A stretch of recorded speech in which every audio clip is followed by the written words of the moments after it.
कि डील इसी तरह की थी कि हम आपको कुछ नहीं कहते, हम आपको जहाँ से हो सकेगा फैसिलिटेट करेंगे, लेकिन अदालती मामले हैं, आप अदालती मामलों को खुद देखिए। कुछ भी हो सकता है और जरदारी साहब की खामोशी को भी आप कम ना समझें। जब जरदारी साहब खामोश नज़र आए ना, तो समझ जाएँ कि उनको पता है कि क्या होने वाला है।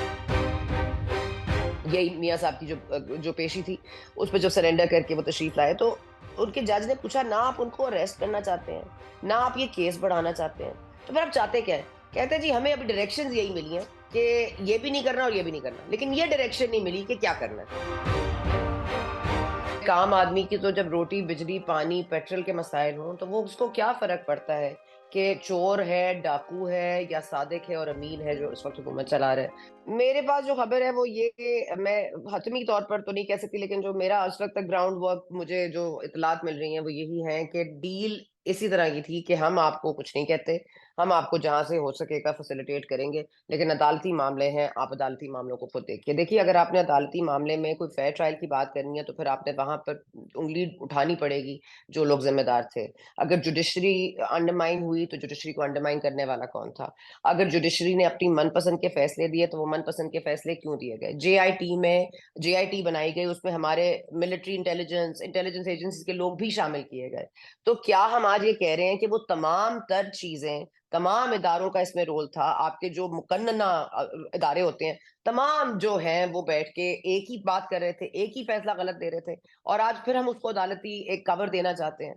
तो मेरा ये ख़्याल है कि ये बात निकलेगी तो फिर दूर तलक जाएगी। अगर आपने इसको यहीं सेटल करना है, तो मेरा ख़्याल है कि फिर ये मामला नहीं ख़त्म होगा। आप इन एनी केस आप अदालतों से क्लियर हो जाएँ, आप एस्टेब्लिशमेंट से क्लियर हो जाएँ। अभी तो आपको अवाम की क्लीयरेंस चाहिए और मेरा ख़्याल है एस्टेब्लिशमेंट भी अभी क्लियरली कन्विंस्ड नहीं है, तो कुछ भी हो सकता है और ज़रदारी साहब की खामोशी को भी आप कम ना समझें। जब ज़रदारी साहब खामोश नज़र आए ना, तो समझ जाएँ कि उनको पता है कि क्या होने वाला है।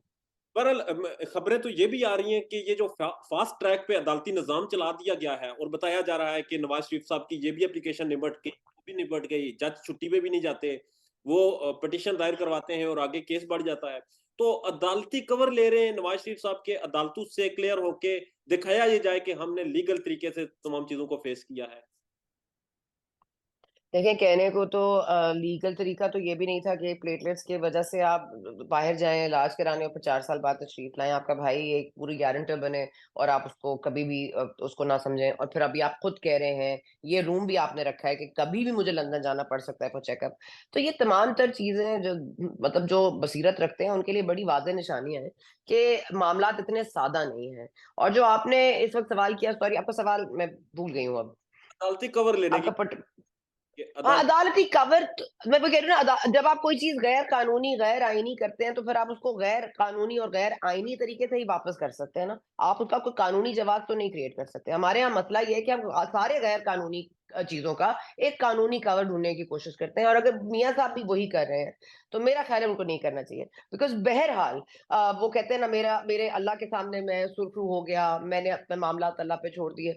तो फिर मामलात अल्लाह पे छोड़ दिए तो भई पहले आ जाते या ना आते। अब आ गए हैं तो मामलात कुछ अदालतों में भी छोड़ दें, कुछ और भी चीज़ें होंगी और कॉम्प्लिकेशंस तो होंगी। देखें एवनफील्ड वाला मामला तो मुझे लगता है निपट जाएगा। लेकिन बाकी जो मामलात हैं, जो नैब के केसेज़ हैं स्पेशली, मगर अब नैब भी मुझे समझ नहीं आ रही कि उनको ना अरेस्ट चाहिए। अब आपको मैं एक बात बताऊँ कि जो जस्टिस आमिर फारूक और जो दूसरे गुल हसन साहब हैं, जस्टिस गुल हसन, वो अदालत में जिस दिन ये नैब वाला केस आई थिंक परसों यही मियाँ साहब की जो पेशी थी, उसपे जब सरेंडर करके वो तशरीफ़ लाए, तो उनके जज ने पूछा, ना आप उनको अरेस्ट करना चाहते हैं, ना आप ये केस बढ़ाना चाहते हैं, तो फिर आप चाहते क्या हैं? कहते हैं, जी हमें अभी डायरेक्शंस यही मिली हैं कि ये भी नहीं करना और ये भी नहीं करना, लेकिन ये डायरेक्शन नहीं मिली कि क्या करना है। तो मामला यहाँ तक अगर आ गया है, तो आप खुद ही बता दीजिए, क्या अदालती कवर और क्या अदालत? एक्शन कौन देता है मैडम? मुझे क्या पता, ये तो आप उनसे पूछो। डायरेक्शन जहाँ से भी आई है, यही आई है। डायरेक्शन हमें पता है कहाँ से आती है। इसमें बहुत सारे किरदार हैं, सिर्फ़ एस्टेब्लिशमेंट को पॉइंट आउट सिंगल आउट नहीं कर सकते हम। लेकिन ज़ाहिर है क्योंकि वो मरकज़ी उनके पास जो क़ुव्वत है, वो उन्हीं की है। तो मेरा ख़्याल है कि उनकी नॉड के बगैर कोई और इंस्ट्रक्शन दे नहीं सकता। तो उन्होंने दी, तो किसी ने उनकी नॉड के साथ दी है। तो है तो एक ही बात। लेवल प्लेइंग फील्ड क्या है और क्या इलेक्शन विदाउट पीटीआई एक्सेप्टेबल होंगे? अवाम उसे मान लेगी और वो चल जाएँगे? भाई ये तो बहुत ही अजीब बात है कि 103 लोग पकड़े गए, मतलब 9 मई के साने में जो इन्वॉल्व थे, 4 माह की पूरी पकड़ धकड़ में। उसके बाद उनमें से एक जो है वो टीवी पे नमूदार हो गए, दूसरे भी आ गए, तीसरे मियाँ शेख रशीद साहब भी तशरीफ ले आए, हालांकि वो इसमें मुलविस नहीं है, लेकिन ना ही वो अरेस्टेड थे, चिल्ला काट के आ गए। अभी अंदलीब अब्बास साहिबा, आप प्लीज इस सिनारियो को अपने सामने रखिए कि अंदलीब साहिबा वो हैं जो ड्राइव कर रही थी जिना हाउस की तरफ, जो खतीजा शाह उनके साथ पैसेंजर सीट पे बैठी थी।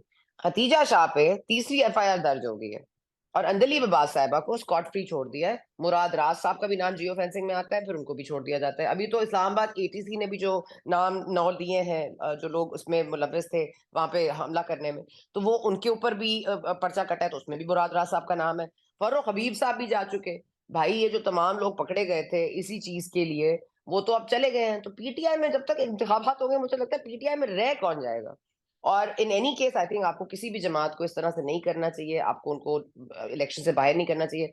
लेकिन क्या इलेक्शन और क्या सिलेक्शन, हम तो ये बात करते हैं साफ शफाफ इंतखाबात की, लेकिन ये भी कहते हैं चौथी बार प्राइम मिनिस्टर बनेंगे मियाँ साहब। तो बाकी फिर इलेक्शन की फेयर और ट्रांसपेरेंसी में कहाँ पे आपको कोई नजर आती है सदाकत? आखिर में मैडम ये बता दें शॉर्टली कि अवाम इमरान खान के नाम पे कंप्रोमाइज कर लेगी, भूल जाएगी, और इमरान खान को अगर सियासत से बाहर रखते हैं तो बाकियों सबका दाल पानी चलता रहेगा। देखिए, आम आदमी काश के खास समझा जाता। एक आम आदमी के वोट पर आप खास हो जाते हैं, लेकिन आम आदमी का कौन सोचता है, और आम आदमी क्या सोचता है इससे क्या परवाह है। आम आदमी इमरान खान से मोहब्बत तो कर सकता है, लेकिन इमरान खान की मोहब्बत से उसको रोटी नहीं मिलती। तो एक आम आदमी की तो जब रोटी, बिजली, पानी, पेट्रोल के मसाइल हों, तो वो उसको क्या फर्क पड़ता है कि चोर है, डाकू है, या सादिक है और अमीन है जो इस वक्त हुकूमत चला रहे हैं। लोग सिर्फ इक़्तिदार में उनके ऊपर जो पड़ी होती है, जो उनके ऊपर महँगाई पड़ती है या उनके ऊपर कोई आफ़त गिरती है, वो उसी को याद रखते हैं। ये मोहब्बतें, ये लीडर से मोहब्बतें, ये मेरा ख़्याल है वक़्त के साथ-साथ मद्धम हो जाएँगी। लेकिन हाँ, बिकॉज़ एक कल्ट लाइक फॉलोइंग ज़रूर है खान साहब की, तो उसको आपको क्रेडिट देना पड़ेगा कि उन्होंने अपनी मीडिया स्ट्रैटेजी बहुत बहुत ही सहल तरीके से चलाई। बहुत इफ़ेक्टिव मीडिया मैनेजमेंट है और बहुत इफ़ेक्टिव रही है उनकी ये ज़हनसाज़ी। तो वो थोड़ा वक़्त लगेगा। लेकिन ऐसा भी नहीं है कि लोग मोहब्बत में अपनी रोटी भूल के सिर्फ मोहब्बत ही निभाएँगे। तो लोगों की मोहब्बत आएगी वापस, इमरान खान साहब बाहर आएंगे या फिर उनका नाम सुर्ख पेंसिल से काट दिया गया है? Your guess is as good as mine. मुझे जो लगता है वो यही लगता है कि ये इस कदर जो कॉन्ट्रास्ट है मियाँ साहब की रिलीज़ में और खान साहब के, आपने अभी भी देखा होगा कि उनका जो ट्रायल रोकने का मामला था उसको भी निपटा दिया गया है। तो ये मामलात ज़ाहिर है अब 9 मई का सान्या ना भूलेगा, ना भूल सकते हैं। हमें कहा गया था जो सहूलतकार हैं, जो इसके मास्टरमाइंड हैं, उनको नहीं छोड़ा जाएगा, लेकिन जो सहूलतकार थे, जो उनमें अरेस्टेड थे, वो तो छोड़ के चले गए ना इस काम में। तो फिर आ जाएगी बारी खान साहब की भी शायद, और मेरे तो उम्मीद है और आई होप कि उनके साथ जो भी हो रहा है, चाहे वो साइफर वाला मामला हो, उसमें अगर उनकी सज़ा बनती है तो बिल्कुल बनती है। आपको ये कोई हक नहीं है कि आप इस तरह का डॉक्यूमेंट लहरा के आप लोगों की ज़हनसाज़ी करें, आप अपने मफ़ाद के लिए अवाम को बेवकूफ़ बनाएँ, आप अपने मफ़ाद के लिए इदारों को मलाइन करें, इदारों को टारगेट करें। एक सिटिंग आर्मी चीफ़ या कमिंग आर्मी चीफ़ के हवाले से आप बातें करें, आप मीर जाफ़र, मीर सादिक हैं। तो ये भी खान साहब को अब अपने ऊपर थोड़ा-सा रिविज़िट करने की ज़रूरत है। बाकी सब तो सीख गए। अब तो यही लगता है कि जो आ रहा है जी, पहले तो अलवी साहब ने कुरान का दर्स शुरू कर दिया, सूरह अल-माइदा, तो माफ़ी, तो फलाना, तो हदीस। अब हमने देखा जी शेख रशीद साहब भी 40 दिन चिल्ला काट के आए, उन्होंने सिर्फ़ कुरान शरीफ पढ़ा है। मतलब आई डोंट नो सब सब हाफ़िज़ क्यों बनना चाह रहे हैं? क्योंकि हाफ़िज़ तो एक ही है। मैडम बहुत शुक्रिया, आपके कीमती वक़्त का, आपकी राय का।